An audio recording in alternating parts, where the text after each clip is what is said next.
Hi, ഇന്ന് നമുക്ക് present perfect നോക്കാം. പ്രസൻറ്റ് പെർഫെക്റ്റ് എന്ന് പറഞ്ഞാൽ അടുത്തിടെ പൂർത്തിയായ പ്രവൃത്തി, ഇപ്പം അങ്ങോട്ട് പൂർത്തിയായതേ ഉള്ളൂ, അല്ലെങ്കിൽ ഇപ്പം നമ്മളെ ഈ വർത്തമാനത്തിൽ ഇപ്പോഴും പൂർത്തിയായ കാര്യത്തിൻ്റെ അല്ലെങ്കിൽ ആ പൂർത്തിയായ കാര്യത്തിൻ്റെ ഫലം ഇപ്പോഴും നിലനിൽക്കുന്നുണ്ട്. അങ്ങനെയൊക്കെ ഉള്ള കാര്യങ്ങൾ പറയാൻ വേണ്ടിയിട്ട് പ്രസൻറ്റ് പെർഫെക്റ്റ് ടെൻസാണ് ഉപയോഗിക്കുന്നത്.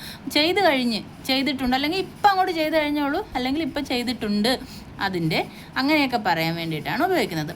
അത് പറയാൻ വേണ്ടി ആ പ്രസൻറ്റ് പെർഫെക്റ്റിൻ്റെ ഒരു ഫോം എങ്ങനെയാണെന്ന് വെച്ചാൽ ആദ്യം സബ്ജക്റ്റ് എഴുതുന്നു, കർത്താവിനെ എഴുതുന്നു, അതിനനുസരിച്ച് ഹാസ് ആണോ ഹാവ് ആണോ എന്നുള്ളത് എഴുതണം. അത് കഴിഞ്ഞ് V3 വെർബിൻ്റെ തേർഡ് ഫോം അല്ലെങ്കിൽ പാസ്റ്റ് പാർട്ടിസിപ്പിൾ എന്ന് പറയും. V3 ഇപ്പോൾ work, worked, worked, do, did, done, മൂന്നാമത്തെ ഫോം ഡൺ, ചെയ്യപ്പെട്ടു, ചെയ്ത് കഴിഞ്ഞു, അങ്ങനെയൊക്കെ ഉള്ള കാര്യങ്ങൾ V3. ആ V3യുടെ ലിങ്ക് ഞാൻ താഴെ കമൻറ്റിൽ കൊടുത്തേക്കാം. അറിയാത്തവരുണ്ട്, ആദ്യമായിട്ട് കാണുന്നുണ്ടെങ്കിൽ നോക്കി പഠിച്ചോളണം. അടുത്തത് ഇപ്പം subject has or have plus V3, അങ്ങനെയാണ് ഇതിൻ്റെ രൂപം. ഈ സബ്ജക്റ്റിൽ ഹാസ് ഓർ ഹാവ് ചേർക്കുന്നത് എങ്ങനെയാണ്? I, you, we, they, പിന്നെ ഏതെങ്കിലും പ്ലൂറൽ സബ്ജക്റ്റ് വന്നാൽ ഹാവ് ആണ് ഉപയോഗിക്കുന്നത്. അതുപോലെ ഹീ, ഷീ, ഇറ്റ്, സിംഗുലർ ഏതെങ്കിലും സബ്ജക്റ്റ് വന്നാൽ ഹാസും ഉപയോഗിക്കും. നമുക്കിനി 2-3 ഉദാഹരണങ്ങൾ നോക്കാം.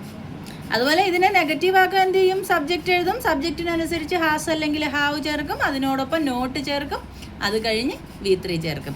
അതേപോലെ ഇതേ പാറ്റേണിൽ നമ്മൾ പ്രസൻറ്റ് പെർഫെക്റ്റിൽ ഒരു ക്വസ്റ്റ്യൻ ചോദിക്കാനാണെങ്കിലോ ആദ്യം ഹാസാണോ ഹാവാണോ സബ്ജക്റ്റിനനുസരിച്ച് എഴുതേണ്ടത്, അത് ആദ്യം എഴുതും, അത് കഴിഞ്ഞ് സബ്ജക്റ്റ് എഴുതും, പിന്നെ V3 എഴുതും, ക്വസ്റ്റ്യൻ മാർക്ക് കൊടുക്കും. ഓക്കെ, ഉദാഹരണങ്ങൾ നോക്കുക. സബ്ജക്റ്റിനനുസരിച്ച് ഹാസാണോ ഹാവാണോ? ഐയുടെ കൂടെ ഹാവാണ് വരുന്നത്.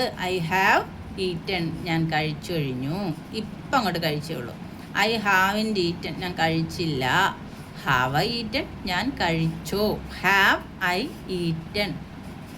അടുത്തത് ഹീ ഹാസ് അറൈവ്ഡ്, അവൻ എത്തിച്ചേർന്നു, ഇപ്പം അങ്ങോട്ട് എത്തിച്ചേർന്നേ ഉള്ളൂ. എത്തിച്ചേർന്നു എന്ന് പറയാനാണ് ഇത് ഉപയോഗിക്കുന്നത്. ഹീ ഹാസിൻ്റെ അറൈവ്ഡ്, അവൻ എത്തിച്ചേർന്നില്ല. ഹാസ് ഹീ അറൈവ്ഡ്, അവൻ എത്തിച്ചേർന്നു, ചോദ്യമാക്കാൻ വേണ്ടി. അതുപോലെ ഇറ്റ് ഹാസ് സ്റ്റോപ്ഡ്, അത് നിർത്തി. ഇറ്റ് ഹാസിൻ്റെ സ്റ്റോപ്ഡ്, അത് നിർത്തിയില്ലേ. ഹാസ് ഇറ്റ് സ്റ്റോപ്ഡ്, അത് നിർത്തിയോ.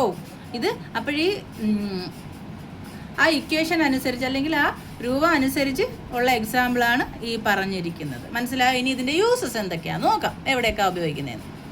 ആദ്യമായിട്ട് അടുത്തിടെ നടന്ന കാര്യങ്ങൾ പറയാൻ വേണ്ടിയിട്ട് ഇത് ഉപയോഗിക്കും. ഉദാഹരണം, I have completed my work, ഞാൻ എൻ്റെ ജോലി പൂർത്തിയാക്കി. ഇപ്പം I have completed my work, ഞാൻ എൻ്റെ ജോലി പൂർത്തിയാക്കി, ഇപ്പം അങ്ങോട്ട് പൂർത്തിയാക്കിയതേ ഉള്ളൂ. അങ്ങനെയൊക്കെയുള്ള കാര്യങ്ങൾ പറയാൻ ഐയുടെ കൂടെ സബ്ജക്റ്റിൻ്റെ കൂടെ ഹാവാണ് ചേരുന്നത്, അതിൻ്റെ കൂടെ പിന്നെ V3 എഴുതി, ബാക്കി എഴുതി.